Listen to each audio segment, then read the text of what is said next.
في واحد الدوار بعيد في جبال الأطلس كان كاين بيت قديم مهجور. الناس كاملين كيدوروه، ماشي حيت خايب ولكن حيت ماشي خاوي.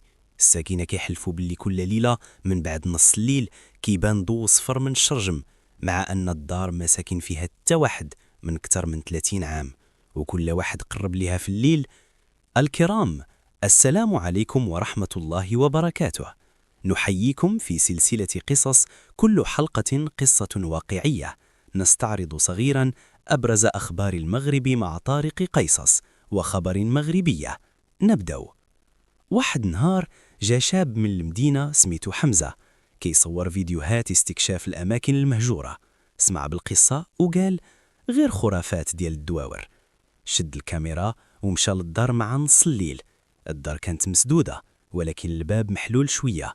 الناس كاملين تسألوا فين مشى حمزة، ولكن الجواب ما جا حتى من البوليس، جا من تسجيل ما كان حتى واحد عارف بوجوده. واحد الدري من الدوار لقى كارت ميموار حدا الدار، منين تحل لقى فيديو جديد ما كانش في الكاميرا اللي لقاوها.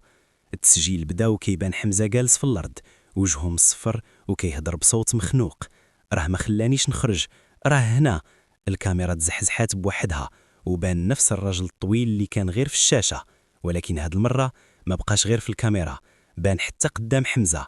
حمزة بدا كيرجع باللور حتى وصل للحيط، والراجل قرب حتى ولا حدو، ومن بعد همس ليه في ودنه دابا انت الساكن الجديد. الصورة تشوشات، الصوت تقطع، واخر لقطة كانت حمزة واقف ساكت وعينيه ولات نفس عيون داك الراجل.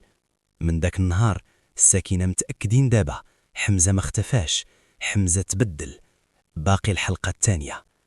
دخل الريح باردة والسكون تقيل، الكاميرا كتسجل كل شيء. فجأة سمع صوت فوق السطح، خطوات بطيئة، جر. طلع للدروج، الخطوات وقفات، سكت. من بعد صوت جا من موراه ماشي من الفوق. دور الكاميرا بشوية، ما كان حتى واحد، ولكن في الشاشة ديال الكاميرا بان راجل واقف حداه. حمزة تجمد، حيد الكاميرا من قدامه وشاف بعينيه ما كاين حتى حد. رجع الكاميرا قدامه، الراجل مازال واقف، وجهه شاحب، عينيه محلولين، وكيشاور ليه بيده باش يقرب. حمزة بغى يهرب، ولكن الصوت خرج من الكاميرا نفسها. علاش دخلتي؟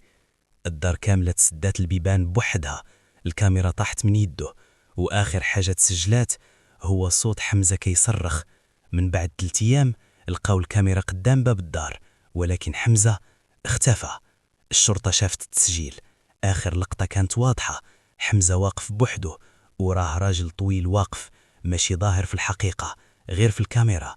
من داك النهار الساكنة قالوا الدار ماشي مهجورة، الدار غير كتقلب على ساكن جديد، ما كيعاودش نفس الإنسان.